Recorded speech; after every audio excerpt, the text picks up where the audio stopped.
ओम नमः सिद्धेभ्यः। ओम नमः सिद्धेभ्यः। बैंड वाजवायचं बंद करा, बैंड वाजवायचं बंद करा। अहिंसा परमो धर्म की जय हो। आचार्य गुरुवर श्री कुंद कुंद भगवान की जय। आचार्य श्री ज्ञान सागर मुनि महाराज की। बोलो संत शिरोमणि आचार्य भगवान विद्यासागर महामुनि राज की।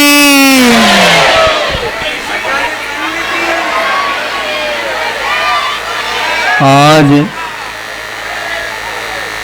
यहाँ कहते हुए हर्ष का अनुभव हो रहा है। कल आषाढ़ शुद्धि 14 थी। आगम के अनुसार श्रवण संघ इसी दिन चातुर्मास स्थापित करते हैं।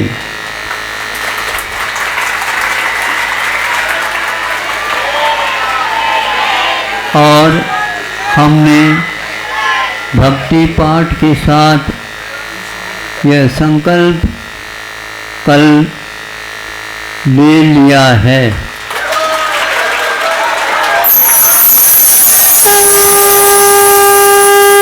अब किसी को भी इसमें शंका और संदेह आकुलता नहीं होना चाहिए। और इस हर्ष के अवसर पर यहाँ की समिति ने, श्रावकों ने रविवार के दिन जो 17 तारीख के लिए आ जाता है, उस दिन कलशों का आमंत्रण करके आपके द्वारा भी उन कलशों को स्थापित किया जाता है। इसमें व्यवस्था आप लोगों के ऊपर आधारित है और अव्यवस्था में हम निमित्त हैं। महाराज, आप यदि नहीं आते तो यह अव्यवस्था नहीं होती। लेकिन इसको मैं किसी के ऊपर दोषारोप नहीं देते हुए ये होता ही है ऐसा समझ करके इसको आपके उत्साह को और दुगुनित बनाना चाहता हूँ।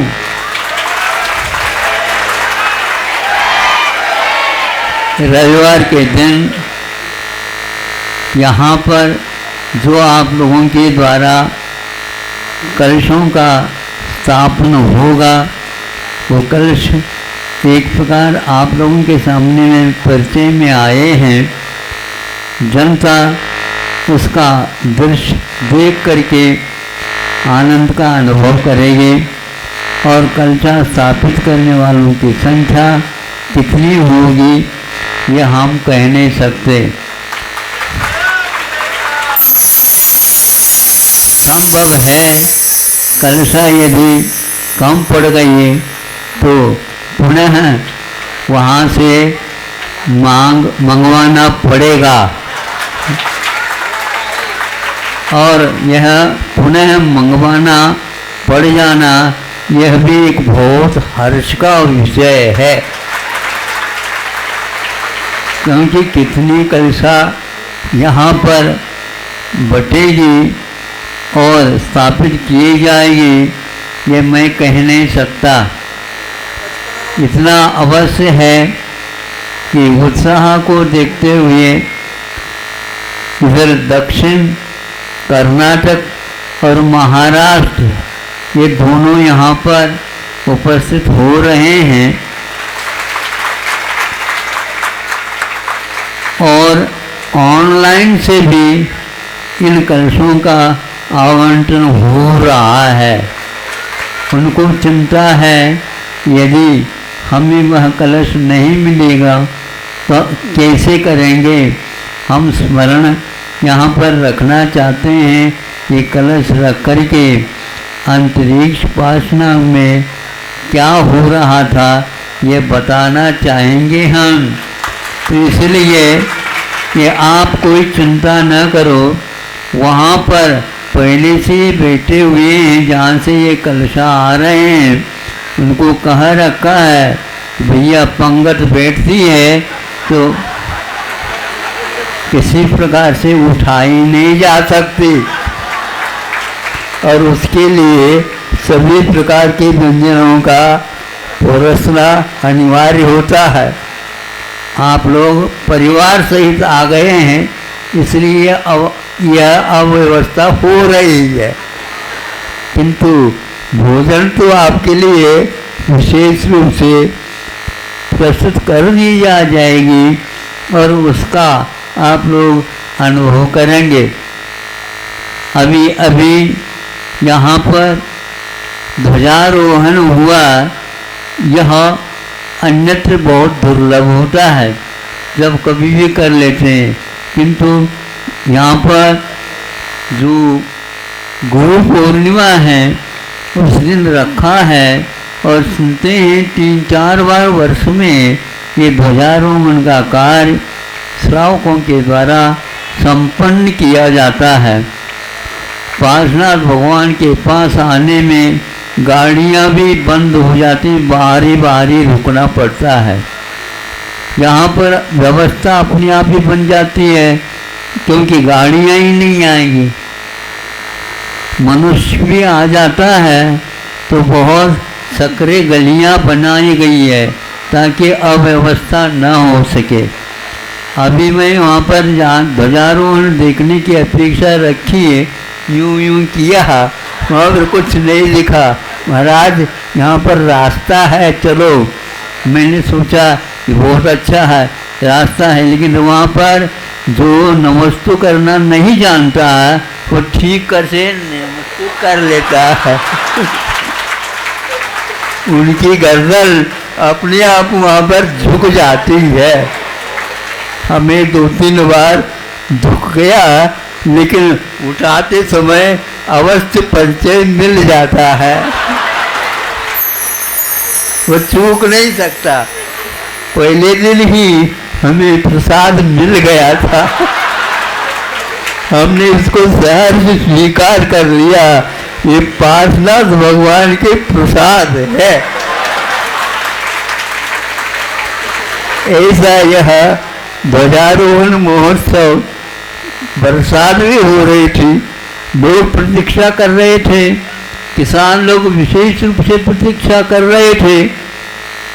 कल और आज और परसों भी थोड़ा इस ढंग से वर्षा हो रही है, किसान बहुत प्रफुल्लित है। ये श्रावण की घड़ी मानी जाती है, झला के बाद झला ये चलते रहते हैं। पानी किसी भी प्रकार से या आकुलता का कारण नहीं है। अगले साल का प्रबंध पूरे भारत ही नहीं, विश्व के लिए भी धान का विकास अथवा गेहूं का, चनों का आदि आदि सभी भारत से ही निर्यात होता। भारत से कोई निर्यात नहीं होता है तो आप लोगों के प्रसाधन सामग्री का नहीं होता, लेकिन पूरे के पूरे वर्ष तक वहाँ भोजन हो सके बढ़िया, इस प्रकार का पूरा व्यंजनों का मूल तत्व बीज यहाँ से निर्यात होते हैं। और कहा गया है कि विश्व में यदि दूसरे नंबर में देश आता है इन धान्यों के निर्यात करने में, तो भारत का नाम आता है। यहाँ के किसान उदारता के साथ और भक्ति के साथ वो प्रभु की प्रार्थना करते हुए ये मांग करते हैं कि हम अपने घर के लिए नहीं, किंतु विश्व के सामने ये प्रस्तुत करना चाहते हैं, ताकि सब लोग जीवो और जीने दो का वाक्य हमेशा याद रखे।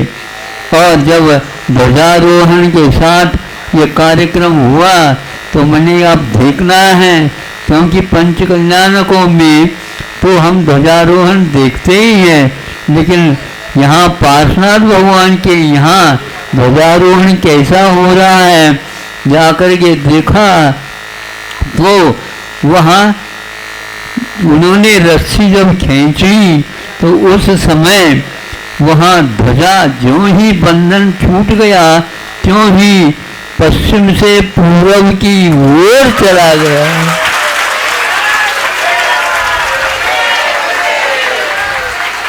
यह पूर्व की ध्वजा अपूर्व अवसर दिखा रहा है। यहाँ पर अपूर्व क्या घटना है ये आप समझते हैं। जो जो योजनाएं यहाँ पर बनाई गई है और उन योजना में आपका तन मन धन आदि न्योछावर करके उन योजना को यदि आप पूर्ण करते हैं, समझ लो यहाँ पर किसी प्रकार की आपत्ति दुर्भिक्ष बीमारियाँ कोरोना जैसे महामारी अब संभव नहीं हो सकेगा। लेकिन आप अपने कर्तव्य के लिए प्रमाद करेंगे, सो जाएंगे तो इसकी जिम्मेदारी हमारी कुछ भी नहीं रहेगी। हाँ, ये आपका कर्तव्य है कि आप जिन बिंबों को पूर्वजों ने स्थापित किया है उनका भजन करना, उनकी आराधना करना और भगवान से प्रार्थना करना कि हे भगवान ईट भीत नहीं व्यापे जग में, न ही बीमारी हो, न ही दुर्भिक्ष हो, न ही अकाल पड़े, न ही युद्ध हो। आप लोग समझते हैं 110 दिन हो गया फिर भी युद्ध का विराम अभी नहीं हुआ है। रूस का और अन्य देशों का और विस्फोटक सामग्री एक दूसरे देश के लिए व्यक्ति देते चले जा रहे हैं और उस युद्ध को बढ़ाते चले जा रहे हैं। यहाँ से आप भगवान से प्रार्थना करो, अब करते हैं, अभिषेक करते हैं, शांति धारा देते हैं, उसमें यह मांग की जाती है, प्रार्थना की जाती है, ये भगवान यहाँ पर किसी प्रकार से वह गलत काम न हो, इस प्रकार भावना आप लोग बार बार करिए और अपने कार्यक्रम में यह करना आवश्यक है। यह मंगलाचरण एक प्रकार से जो संसार में अमंगल क्रियाएं हो रही है, अभक्ष का सेवन हो रहा है, पशुओं का वध हो रहा है, दुर्भिक्ष पड़े वहाँ के लिए कोई भी नहीं व्यवस्था है। यहाँ कौन सा लंका, श्रीलंका में ये ऐसी स्थिति हो गई है, इतनी भारत के पास ही वह देश है लेकिन वहाँ पर एक ही बार भोजन करने के लिए मिल रहा है। ये बात सुन करके बहुत ही खेद, और पड़ोसी राजा यहाँ पर भारत होकर के भी उसकी पूर्ति नहीं कर पा रहे। उसके कारण कुछ और है जो गलत तत्वों का इस प्रकार उपयोग होता है। आप लोगों को इस ओर ध्यान दे करके भी यहाँ पर भी कोई इस प्रकार अपने जीवन को चलाने में अक्षम कर रहा हो, उसके लिए अपना योगदान अवश्य देना चाहिए। परस्पर उपग्रहो जीवानाम, यह सूत्र आपको मालूम होगा क्या रखा है। वहाँ कर्तव्य है आपस में जीव जीव को उपकार कर देना चाहिए। उसके लिए क्या आवश्यकता है उसकी पूर्ति करके आपको जो आवश्यकता है दूसरों से उसकी पूर्ति होती जाएगी, इसमें कोई संदेह नहीं है। यह अपूर्व अवसर आप लोगों को मिला है, इसका सही सही पूर्ण आपको उपयोग लेना चाहिए। और जो नहीं आ पा रहे हैं उन्हें भी कह देना, यह पार्श्वनाथ भगवान की दरबार में अपूर्व शांति का अनुभव करना है तो आप जाकर के देखिए तो उस स्थान को कि पूर्वजों ने कैसा धर्म ध्यान किया होगा। यहाँ पर मुगल साम्राज्य में ऐसा होता कैसा गया है। तो तात्कालिक श्रावकों ने, गृहस्थों ने यह सब कुछ व्यवस्था इस ढंग से कर ली, किंतु किसी प्रकार की यहाँ दुर्घटना ना हो। तो इस प्रकार आपका भी कर्तव्य होता है कि उसी प्रकार हम भी अपने जीवन में यथाशक्य यह कार्य करना ही चाहिए। अपने संतान के ऊपर भी इस प्रकार के मांगलिक कार्यों का संस्कार अवश्य डालना चाहिए। अभक्ष भक्षणों से उन बच्चों को भी दूर कर देना चाहिए। उनके लिए जो आवश्यक खान पीन होते हैं वह घर में ही संपादित करके उस हिंसा से दूर करके अहिंसा का स्वरूप उनको बताना चाहिए।